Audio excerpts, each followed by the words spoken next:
Bismillahirrahmanirrahim. Assalamualaikum warahmatullahi wabarakatuh. Kembali lagi dengan saya, Nur Isani Puji-Lestari dari Program Studi Pendidikan Sejarah Fakultas Keguruan dan Ilmu Pendidikan Universitas Riau. Video kali ini dibuat untuk memenuhi tugas mata kuliah Sejarah Indonesia Masa Kolonial yang diampu oleh Bapak Nurdiansa MPD.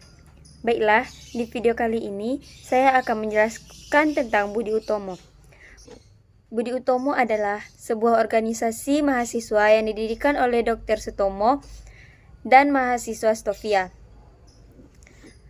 Budi Utomo ini berdiri pada tanggal 20 Mei 1908. Organisasi ini bersifat sosial, ekonomi, budaya, dan yang tidak bersifat politik.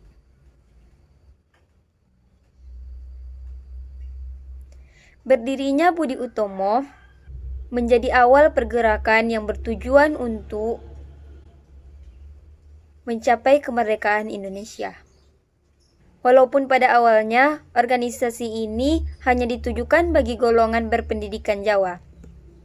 Pada 10 tahun pertama, Budi Utomo mengalami beberapa kali pergantian pemimpin organisasi. Kebanyakan para pemimpin berasal dari kalangan priai atau para bangsawan dari kalangan keraton seperti Raden Adipati Tirto Kusumo, mantan Bupati Karanganyar, dan Pangeran Arinoto Dirojo dari Keraton Pakualam. Budi Utomo mengalami fase perkembangan penting saat kepemimpinan Pangeran Noto Dirojo. Saat itu, Does Dekker merupakan seorang Indo-Belanda yang sangat memperjuangkan bangsa Indonesia dengan terus terang mewujudkan kata politik ke dalam tingkatan yang nyata. Berkat pengaruhnya, pengertian mengenai tanah air Indonesia makin lama makin bisa diterima dan masuk ke dalam pemahaman orang Jawa. Maka muncullah Indes Partit yang sudah lama dipersiapkan oleh Does Dekker. Melalui aksi persnya, perkumpulan ini bersifat politik dan terbuka bagi semua orang Indonesia tanpa terkecuali. Baginya, tanah air, api, udara, Indonesia adalah di atas segala-galanya. Pada tanggal 3-5 Oktober 1908, Budi Utomo menyelenggarakan kongresnya yang pertama di kota Yogyakarta. Hingga diadakannya kongres yang pertama ini, Budi Utomo telah memiliki 7 cabang di beberapa kota, yakni Batavia, Bogor, Bandung, Magelang, Yogyakarta, Surabaya, dan Ponorogo. Pada kongres di Yogyakarta ini, diangkatlah Raden Adipati Tirto Kusumo atau mantan Bupati Karanganyar sebagai Presiden Budi Utomo yang pertama. Semenjak dipimpin oleh Raden Adipati Tirto Kusumo, banyak anggota baru Budi Utomo yang bergabung dari kalangan bangsawan dan pejabat kolonial. Sehingga banyak anggota muda yang memilih untuk menyingkir. Pada masa itu pula, muncullah Serikat Islam yang pada awalnya dimaksudkan sebagai suatu perhimpunan bagi para pedagang besar maupun kecil di Solo dengan nama Serikat Dagang Islam untuk saling memberi bantuan dan dukungan. Tidak beberapa lama, nama itu diubah menjadi Djokroaminoto, menjadi Serikat Islam yang bertujuan untuk mempersatukan semua orang Indonesia yang hidupnya tertindas oleh penjajahan.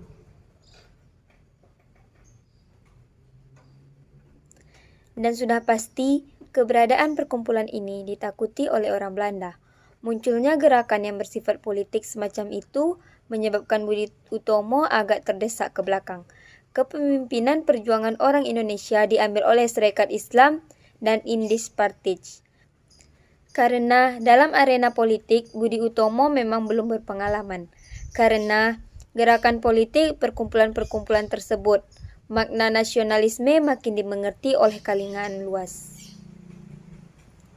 Ada beberapa kasus yang memperkuat makna tersebut. Ketika pemerintah Hindia Belanda hendak merayakan ulang tahun kemerdekaan negerinya dengan menggunakan uang orang Indonesia sebagai bantuan kepada pemerintah yang dipungut melalui penjabat pangreh para pribumi. Misalnya, rakyat menjadi sangat marah.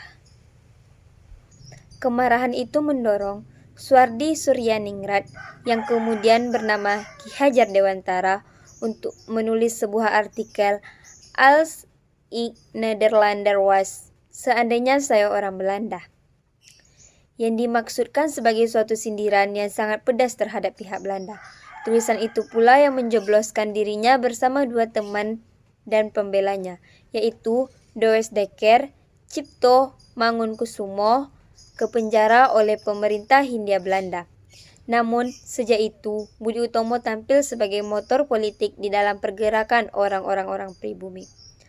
Agak berbeda dengan Gunawan Mangunkusumo yang lebih mengutamakan kebudayaan dari pendidikan. Suwardi menyatakan bahwa Budi Utomo adalah manifestasi dari perjuangan nasionalisme.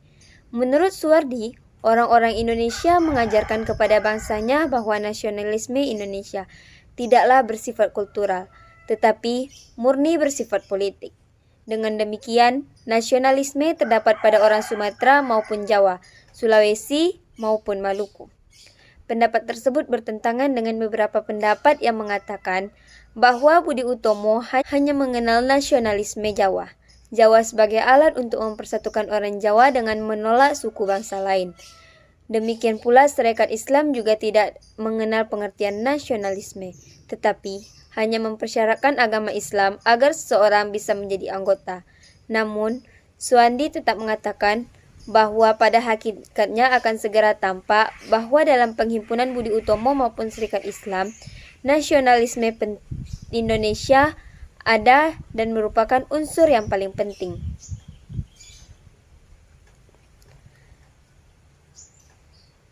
Hanya sekian yang dapat saya sampaikan. Lebih dan kurang saya mohon maaf. Nun wal kolami wa maisturun.